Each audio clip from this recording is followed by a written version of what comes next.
আমরা এমন আল্লাহর উপরে ঈমান এনেছি, তার এমন নাম আছে, নামের গুণাগুণ আছে।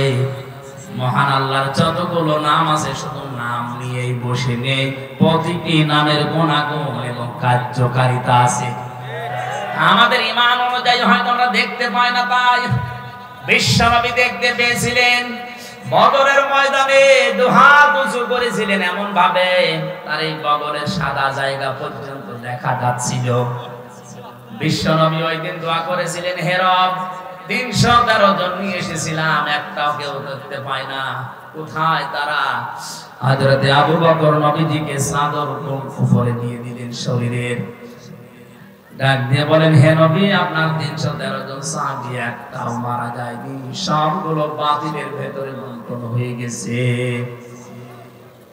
সঙ্গে সঙ্গে জিবরাইল আলাইহিস সালাম বিশ্ব নবী মুহাম্মদ রাসূলুল্লাহর কানের কাছে মুখটা নিয়ে এসে একটা আয়াত শোনালেন, সূরা আনফালের 9 নম্বর আয়াতটা, ইয তাসতাগীসুনা রাব্বাকুম ফাস্তাজাবা লাকুম আন্নী মুমিদ্দুকুম বিআলফিন মিনাল মালাইকাতি মুরদিফিন। হে নবী, আপনার কান্না বন্ধ করেন, শুধু আকাশের দিকে একটু চোখটা তুলে দেখেন। আল্লাহর সাহায্য আল্লাহ তার রব নামের কারণে পাঠিয়ে দিয়েছে। তিনি তাকালেন ওই দিকে, তাকানোর পরেই দেখলেন ফেরেশতারা নামতেছে, সকলের হাতে মোটা মোটা ডান্ডা, বাই সিরিয়াল মুরদিফিন, মানে একটার পরে একটা। নবী এবার মুস্কি হেসেছিলেন, আল্লাহ পাঠিয়েছে কত? আল্লাহ পাক বলেন 1000। নবীদের মন শান্ত হয়নি, আল্লাহ পরবর্তীতে আয়াত নাযিল করে বললেন 3000। এরপরও নবীজি সান্ত্বনা পাচ্ছিলেন না। আল্লাহ পাক সর্বশেষ সূরা আলে ইমরানে আয়াত নাযিল 5000 পাঠিয়েছি। বদরের ময়দানে আপনার সৈনিক মাত্র 313 জন, আর ওরা গেছিল 1000। আপনাকে আমি 1000ই দিয়েছিলাম, আপনার মনে আমি সুখ শান্তি শক্তি পাইনি। এজন্য সর্বশেষ আপনাকে 3 থেকে 5000 ফেরেশতা সব সজ্জিত অবস্থায় একটার পর একটা আমি আল্লাহ নামিয়ে দিলাম। ফেরেশতা যে নাযিল হয়েছিল তার বাস্তব প্রমাণ নবীদের কাফের ছিল ওই সময় এক চাচা হযরত আব্বাস।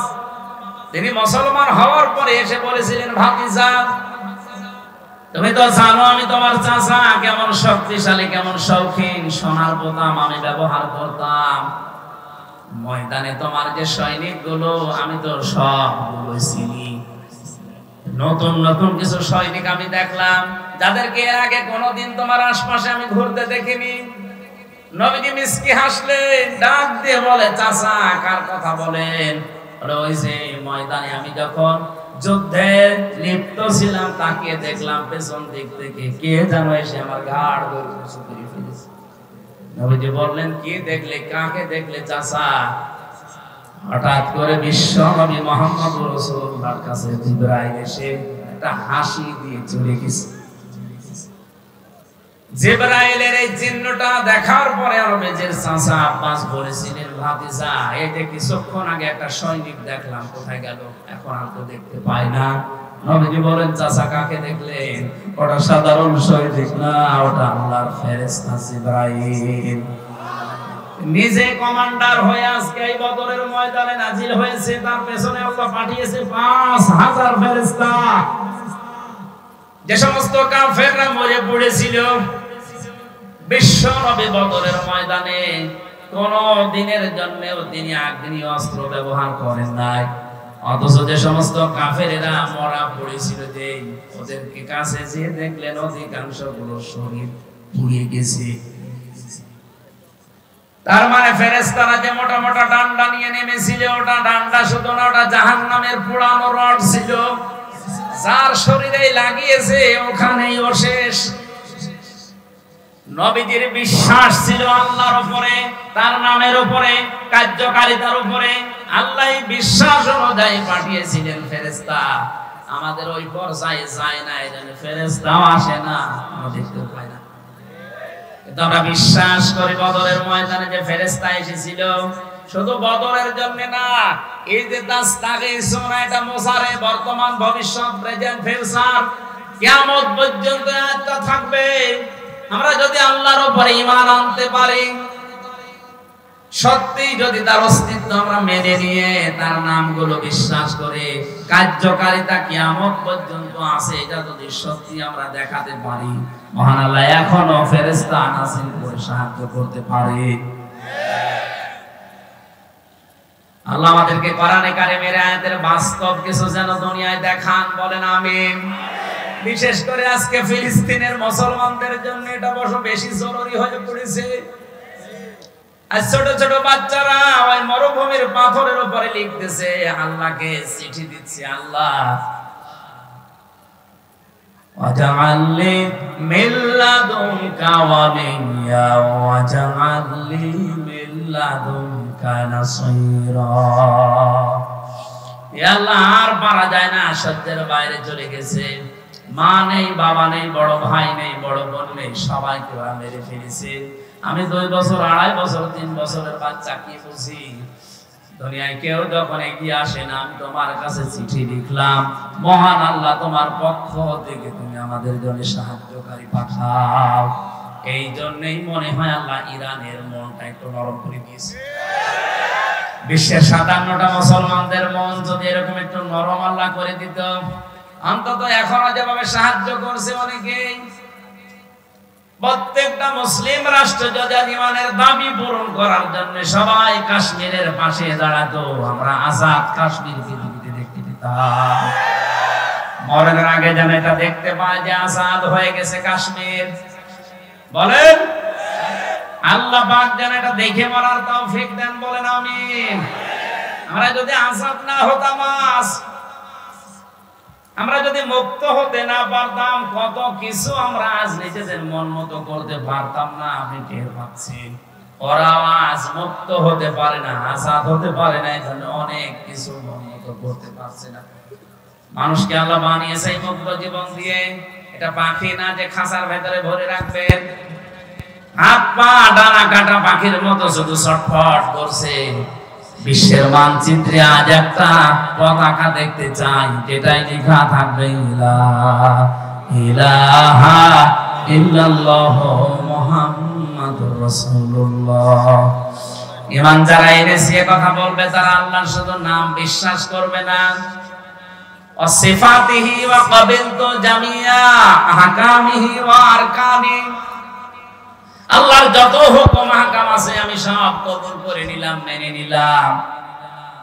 আল্লাহর যত আরকান আছে, রকনের বহু বচন আরকান, যত খুঁটি আল্লাহ নাযিল করেছে এই পৃথিবীতে, আল্লাহর খুঁটি হচ্ছে 500। কয়টা? এই যে 1টা 2টা 3টা 5টা খুঁটি দেখতে পাচ্ছেন, এই প্যান্ডেল ঠিক রাখার জন্য আল্লাহর বিধান এই পৃথিবীতে কায়েম রাখার জন্য 500 খুঁটি দরকার। ওই 500 খুঁটি আল্লাহ কোরআনে কারিমে দিয়েছেন। প্রতিটি খুঁটি আমি মেনে নিলাম, যেখানে খুঁটি দেখবো খুঁটির বাইরে আমি যাব না। এর নাম ঈমান আনা। এর নাম কি? আমরা ঈমান আসলে পেয়েছি, ঈমান আনা পারি না।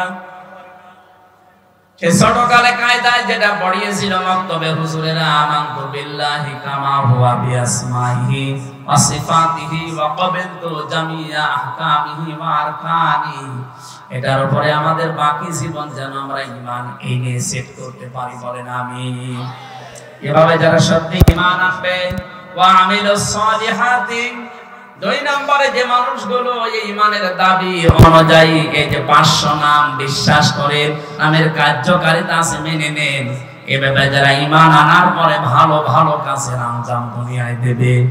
আমলের বাংলা অর্থ কাজ, আমল মানে কাজে পরিণত করে দেখাবেন। এখন সলিহাত বহু বছর আল্লাহ দিলেন, ভালো কাজ কোনটা?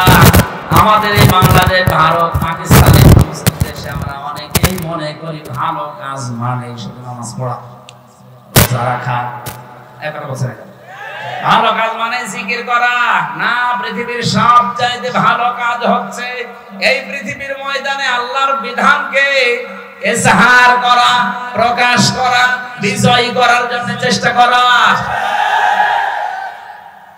আনা আকিমুদ্দিন, দিন কায়েম করো, ওয়ালা তাতাফাররাকু ফি, এই বিষয়ে কোনো ফতোয়াবাজি করবা না। সুতরাং বাংলাদেশে আজ যারা দিন কায়েমের জন্য চেষ্টা সাধনা না করে, এর বিরুদ্ধে যারা ফতোয়াবাজি করে, বুঝবেন এগুলো প্রকাশ্য দুশমন।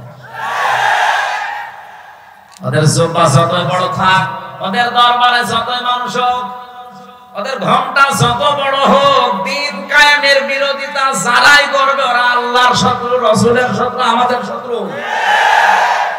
কারণ পৃথিবীর যত নবীর শরীয়ত দেখবেন, হয়তো কম বেশি কিছু পাবেন। এক নবীর শরীয়তে যেটা ফরজ ছিল, আর এক নবীর শরীয়তে সেটা নিষেধ ছিল। কথা বলে না কেন? কিন্তু দিন কায়েম করো এই শব্দটা পৃথিবীর যত নবী আল্লাহ পাঠিয়েছেন, প্রত্যেকটা নবীকে বলেছেন এটা ফরজ। ওয়ালা তাতাফাররাকু ফি, এই বিষয়ে কোনো ফতোয়াবাজি চলবে না। আর বাংলাদেশে অনেক আলেম নামে জালেম, যত ফতোয়া সব দ্বীনের মুজাহিদ, ইসলামী আন্দোলনের বিরুদ্ধে ফতোয়া দেয়, আর ইমানই চলে গেছে। আর ওরাই বলে যে ইসলামী আন্দোলন দুনিয়া যারা করে তাদের নাকি আকীদা ঠিক নেই, ওদের ওয়াজ শোনা যাবে না। টাটকা নির্ভেজাল শয়তান। সূরা শুরার 13 নম্বর আয়াতে আল্লাহ দলিল দিয়েছেন চারজন নবীর নাম দিয়ে। কয়জন? হযরত ঈসা নবী, হযরত মুসা নবী, হযরত ইব্রাহিম নবী, হযরত নূহ নবী। এত বড় বড় পাওয়ারফুল চারজন নবীকে ডাক দেওয়ার পরে নবীকে বললেন, হে নবী, আপনাকে আমি ওহী করলাম আন আকিমুদ্দিন, আপনি আরজাই করেন দুনিয়াতে দিন কায়েম করবেন। দিন কায়েম মানে শুধু পায়খানায় বলেন, শুধু খাবার খাওয়ায়, শুধু সন্তান জন্ম দেওয়ায় না, টয়লেট থেকে শুরু করে আন্তর্জাতিক জীবন পর্যন্ত যেখানেই যাবেন ওখানেই দিন আছে না নেই? টয়লেটে গেলে দিন আছে, এইটা আপনি মেনে নিলেন যে বাম পা দিয়ে প্রবেশ করা, দোয়া পড়া, কিছুক্ষণ বসে থাকা, এরপরে গামছা জিনিস বের করে বের হওয়ার সময় ডান পা দিয়ে বের হয়ে দোয়া পড়া হয়ে গেল না। মানে আবার কি আছে ওখানে যে খাবার খাবে? আপনি তো এইটাই করেন টয়লেটে, বাম পা দিয়ে বলেন আল্লাহুম্মা ইন্নী আউযু বিকা মিনাল খুবুসি ওয়াল খাবাইস, এরপরে আর কিছু পড়েন না, বসে থাকেন। কিছুক্ষণ পরে যখন বেরিয়ে আসেন ডান পা দিয়ে কি বলেন আপনি? গফরানাকা, হে আল্লাহ আমি ক্ষমা চাই তোমার কাছে, এতক্ষণ তো তোমার জিকির আজকার করতে পারিনি, 10-15 মিনিট, এজন্য আমি মাফ চাই। আলহামদুলিল্লাহিল্লাযী আযহাবা আন্নিল আযা ওয়া আফানি, প্রশংসা সবাই আল্লাহর জন্য যিনি আমার পেট থেকে গন্ধ জিনিসগুলো বের করে দিলেন, আমাকে স্বস্তি দিলেন, শান্তি দিলেন, নিরাপত্তা দিলেন। বলেন সুবহানাল্লাহ। টয়লেটে যাওয়া, আসা, বসে থাকা, এই কথাগুলো দিন অনুযায়ী হয়েছে না হয়নি? বলেন। এইটা শুনে তো অনেকে বাহবা দিচ্ছে, হুজুর বলেন, আরো বলেন, দরকার 10 মিনিট বলেন। আরে ভাই, টয়লেটের এই 15 মিনিট যদি দিন হয়, মুহাম্মদুর রাসূলুল্লাহ 10 বছর এই কোরআন দিয়ে রাষ্ট্র চালিয়েছিলেন, ওইটা কি? ওইটা আপনার কাছে রাজনীতি মনে হয়? ওইটা দিন না? এই যে বোঝার পরও না বোঝার ভান করে থাকেন আপনি, মানুষ কি কলেরা এত সহজ ভাবে বুঝলেন যে দিন, পায়খানায় 10-15 মিনিট এটা দিন হয়ে গেল, বিয়ে শাদী করার সময় দিন হয়ে গেল, সন্তান জন্ম দেওয়ার সময় দিন হয়ে গেল, আর 10টা বছর নবীজি কোরআন দিয়ে পরিবার সমাজ রাষ্ট্র চালালেন, এইটা আপনার কাছে রাজনীতি মনে হচ্ছে? এই জন্য দিন কায়েম করা এটা নফল না, সুন্নাত না, ওয়াজিব না, এটা ফরজ, প্রত্যেকের জন্য ফরজ আইন। এটা যে যেখানে আছে ওখান থেকে ওর টার্গেট থাকা লাগবে আল্লাহর এই জমিনে কি করে আল্লাহর বিধান কায়েম হয়।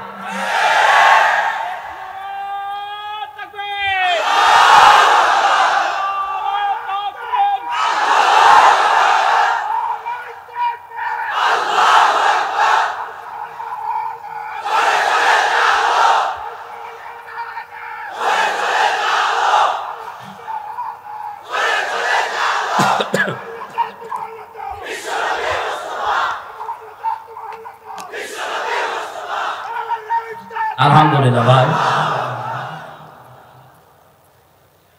তাহলে আমলে সালেহ বলতে যে ভ্রান্ত ধারণাটা আছে পৃথিবীর সবচাইতে বড় আমল হচ্ছে দিন কায়েম করার আমল। সাহাবায়ে কেরাম এইটা বুঝেছিলেন, এইজন্য 11 বছরের মাজমুবে জীবন দিতে দ্বিধাবোধ করেননি। আর নবীর কাছে যে বলেছেন, হে নবী আপনারা আমার দুই ভাইকেই নেন। নবীজি বলেন তুমি তো ছোট, মাপে বুঝতে চাও না। মাপে বুঝি না তাতে কি হয়েছে, আপনি শক্তি পরীক্ষা করেন। দেখেন তো ওরা ভালো কাজ বলতে বুঝেছিল আল্লাহর জমিনে দিন কায়েম করা, আর আমরা এই কাজকে দুনিয়ার কাজ মনে করে, এই কাজকে রাজনীতি মনে করে অনেকের ছেলে মেয়ে স্ত্রী নিজেও যেতে চায় না, এদেরকে যেতে চায় না। আমি আশা করছি আপনার এই ছোট কথা আপনি বুঝেছেন। না বোঝার ভান করে থাকলে এদিকে আসেন, ঝুড়ি কুলা দিয়ে বুঝাচ্ছি। আমল এইটাই পৃথিবীর শ্রেষ্ঠ আমল। আমি এটা তো বানিয়ে বলছি। বলেন, আজ এই দেশের 18 কোটি মানুষের 96% মানুষ যারা মুসলমান দাবি করছে, তাদের ছেলেকে, মেয়েকে, স্ত্রীকে, ভাতিজাকে, ভাইজিকে যদি এই মনে করে দিতাম যে এই ভালো কাজ সবাই মিলে করো নামাজ পড়ার মতো, এ দেশে দিন কায়েম হতে আর বেশি দেরি হওয়ার কথা। নামাজও পড়ছেন, রোজাও রাখছেন, হজ করে আসেন, যাকাত দেন, বড় জুব্বা গায়ে দেন, আর দিন কায়েমের জন্য যারা আন্দোলন করে এদের কথা শুনলে আপনার কাছে রাজনীতি মনে হয়? বলে দিন কায়েম ভালো না, দরকার না। আমিরুস সালিহাত হচ্ছে না আপনার ঈমান অনুযায়ী। এটা ভালো কাজ এখান থেকে শুরু করা দরকার। আজকে দিনের বেলায় মাহফিল ছিল দিনাজপুরের কাহারো, ওখানে এই ফাস্তা সাহারাহুর ব্যাখ্যা করতে যে ফাহাল্লা হালালাহু ওয়া হারামা হারামাহু, কি করে আমরা আজ হালালকে হালাল জানার পরও মেনে নিতে পারি না, হারামকে হারাম জানার পরও ছেড়ে দিতে পারি না, কেন পারি না, ওর ব্যাখ্যা দিয়েছিলাম। ওখানে যারা বসেছিল অনেকেই বুঝেছে যে আসলেই তো দিন কায়েম না থাকলে, ইসলাম যদি বিজয়ী না হয়, হালাল জানার পরও মানা যায় না এমন জায়গা আছে, হারাম জানার পরেও মানা যায় না এমন জায়গা আছে। সব যোগ্যতা আমার আছে, ফার্স্ট ক্লাস ফার্স্ট আমি, এরপরও বিশ্ববিদ্যালয়ে ঢুকতে হলে শিক্ষক হিসাবে 35 লক্ষ টাকা আল্লাহর ওলিকে দেওয়া লাগবে। এটাকে আমি বেশি বলে ফেললাম? এই যে 40 লাখ টাকা নিয়ে বসে আছে, হবে না। অথচ এর চাইতে যার রোল নাম্বার ছিল 72, 82টা ছেলে মেয়ে, 72 রোল নাম্বার তার 40 লাখ টাকার কারণে হয়ে যাচ্ছে এই চেয়ারে বসে আরো অবৈধ কাজ সে করার সুযোগ পাবে। আরে ফার্স্ট ক্লাস ফার্স্ট এর দেবে না, কারণ এর মা মানে। এই যে জানার পরও আমরা হারামকে হালাল হারাম বলে ছেড়ে দিতে পারছি না, এরকম পরিবেশ দেশে শুধু এইটাই আর নেই।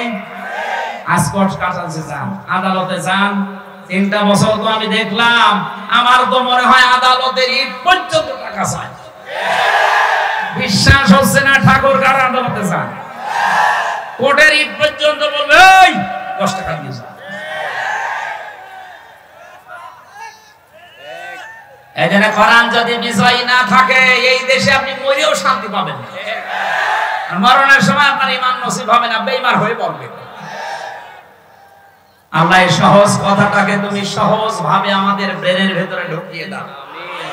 এটা রাজনীতি মনে করে, জঙ্গিবাদ মনে করে যদি এড়িয়ে যেতে চান, আপনি কিন্তু বেঈমান হয়ে মরবেন। কারণ যাদের জীবনে দিন কায়েমের আকাঙ্ক্ষা নেই, নবীজি বলেছেন ও মরতে গেলে মুনাফিক হয়ে মরবে। আল্লাহ তুমি আমাকে সহ যারা এসেছি আমাদেরকে বাঁচাও, আমরা যেন শাহাদাতের মরণ পাই, বলেন আমিন। নেক কাজ এই একটা একটা করে এরকম কোরআনে কারিমে আসে, নেক কাজের কথা কয়টা? 500। কয়টা?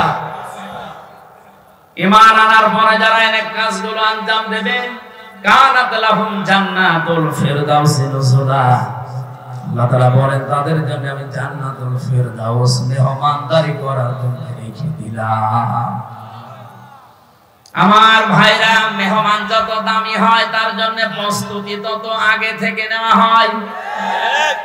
আমি এলাকায় আপনাদের মেহমান, যেহেতু 3 বছর ছেলে, আর এর আগে 1 বছর আসি না, 4 বছর পরে আসতেছি, এজন্য এলাকায় ধুম পড়েও গেছে এরকম বেশি। আমার মনে হয় আশপাশে 3-4 থানার ভেতরে খবর নিয়ে দেখেন, প্রত্যেক বাড়িতে মেহমান পড়ে গেছে। এটা জিবরাইল আসবে এই কারণে, বলেন যেহেতু আপনারা আমাকে দামি মেহমান মনে করেন, মেহমান যত দামি হয় তার জন্য প্রস্তুতিও তত আগে থেকে ৮-৭ করে নেওয়া হয়। খরচ হচ্ছে আপনাদের এরকম, এক কথা বলছেন না কেন? 2 দিন 3 দিন 4 দিন করে মেয়ে জামাই ওর জামাই সব এসে রয়েছে। পৃথিবীর শ্রেষ্ঠ মেহমান যিনি মুহাম্মদুর রাসূলুল্লাহ সাল্লাল্লাহু আলাইহি ওয়াসাল্লামকে দিয়ে আল্লাহ জানিয়েছেন, হে নবী, ঈমান যারা আনবে এর উপরে আমল করবে, এরা যেহেতু আমার শ্রেষ্ঠ মেহমান হয়ে গেছে, এদের মেহমানদারি যে নুজুলা এর ব্যাখ্যায় আমি পড়েছি। এই মেহমানদের জন্য সর্বোচ্চ প্রস্তুতি 70টা গেট আমি আল্লাহ তৈরি করে রাখবো। প্রতিটি গেটে আমার 70,000 করে ফেরেশতা পাহারা দেবে। বিশাল বিশাল তোরণ বানানো হবে। ওয়াসিকাল্লাযীনা তাকাও রাব্বাহুম ইলাল জান্নাতি যুমারা। বিশাল বিশাল গেট, ফেরেশতারা প্রতিটি গেটে দাঁড়িয়ে আছে। এই ফেরেশতারা আপনাকে দেখার পরে বলবে, আল্লাহর বান্দা চলো চলো, যেতে হবে। মনে করবেন যে প্রথম গেট যদি এত সুন্দর হয়, এই মনে হয় জান্নাতের গেট। যতটুকু ঢোল, যতটুকু ঘটি বাটি লোটা ছায় আছে, ব্যাগপত্র নিয়ে বসে পড়বে মানুষ। ইবনে কাসির মুফাসসির বলেন, মানুষকে বসে পড়া দেখে ফেরেশতারা হাসবে। করেন কি, এ তো মেন গেট না, কেবল গেট আরম্ভ হয়েছে। এরকম 70টা গেট আপনাকে পার হওয়া লাগবে। সালামুন আলাইকুম তিবতুম ফাদখুলুহা খালিদিন। শান্তি সম্ভাষণ সালাম দিতে দিতে আপনাকে নিয়ে যাবে ফেরেশতারা। আল্লাহ আমাদের কপালে যেন এটা রাখেন, বলেন আমিন। আল্লাহ পাক বলেন, এই মেহমানদারি করার জন্য আমি নিজে সবচাইতে বড় স্তর যেটা জান্নাতুল ফেরদাউস, এইটা রেখে দিলাম। খালিদিনা ফিহা, চিরকালের জন্য এই বাগানে তোরা ঘোরাফেরা করবে। লা ইয়াবগুনা আনহা হিওয়ালা, কোনদিন আর এই বাগান থেকে তোর বের হওয়া লাগবে না। তোর বের করেও আমি আল্লাহ দেব না, বলেন আমিন। যে বড় স্তরের নাম বললাম, বড় দরজার নাম ফেরদাউস। নাম বললাম কি?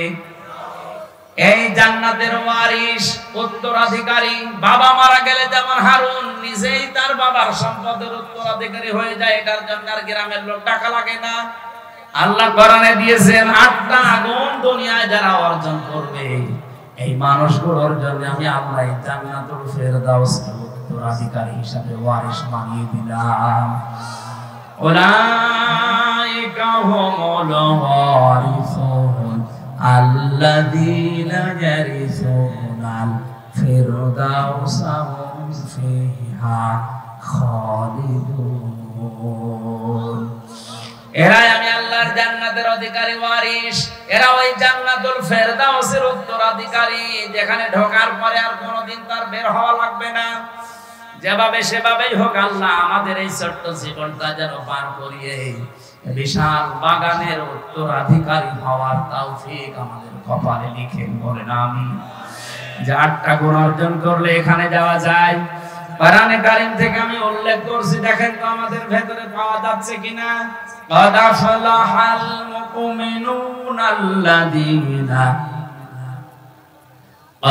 أفلح المؤمنون الذين هم في صلاتهم خاشعون। 100টা যে স্তর আছে জান্নাতের, সর্বোচ্চ স্তরের নাম ফেরদাউস। এই দরজা দিয়ে আল্লাহ তাদেরকে উত্তরাধিকারী হিসাবে প্রবেশ করাচ্ছেন। এই পৃথিবীর ময়দানে যারা নামাজের ভেতরে খুশু পয়দা করে, এখন যে নামাজই পড়ে না তার খুশু আছে, অন্তত নামাজ পড়বে, খুশু পাওয়া যাবে, সে হবে উত্তরাধিকারী। খুশুর যে ব্যাখ্যাগুলো পেয়েছে তার অন্যতম ব্যাখ্যা, নামাজে দাঁড়িয়ে সে শীতল হয়ে পড়বে। অনেকে এখানে নামাজও পড়ে, নামাজে দাঁড়িয়ে এদিক ওদিকে তাকায়, মশা লাগলে মেরে। কয়টা ফ্যান আছে, অনেকে ঘুরতেছে, এসির বাতাস তো আমার গায়ে লাগে না দেখে একটু ঘুরিয়ে দিত যদি। খুশু কি এইটা? এক সাহাবী নামাজে দাঁড়িয়ে একটু কাপড় চোপড়ে ভাবে টানছিলেন, বিশ্বনবী বললেন ওর ভেতরে যদি খুশু খুশু থাকতো কখনো ওর হাত এভাবে নড়াচড়া করতো না। আমরা নামাজে দাঁড়িয়ে একেবারে শীতল পাটির মতো, পাথরের মতো এরকম যেন হয়ে যেতে পারি নামাজে। আল্লাহর কসম করেন আমার সামনে নিয়ে এই ছোট জীবনের 3টা বছর যে কাউন্সিলে ছিলাম এক ঘরে, আমি দেখেছি নামাজে যদি খুশু খুশু তৈরি হয় আর সত্যিই যদি মানুষ নামাজে দীর্ঘক্ষণ দাঁড়িয়ে দীর্ঘক্ষণ সেজদা মন মতো দিতে পারে, একটা অনির্বচন সুখ আল্লাহ আলাদা তারে দান করে, যেটা স্বামী স্ত্রীর ব্যবহারও আপনি পাবেন না। এমন একটা অজানা আবেশ, অজানা শান্তি আপনাকে আল্লাহ দান করবে। আজকে এই সেজদা দেবেন ভোর রাতে, আজান হওয়ার ঘন্টা খানিক 1.5 ঘন্টা খানিক আগে ওঠেন, অন্তত 10 রাকাত না 2 রাকাত নামাজ আদায় করেন। বিশাল লম্বা একটা সেজদা 40-45 মিনিট পড়ে থাকেন।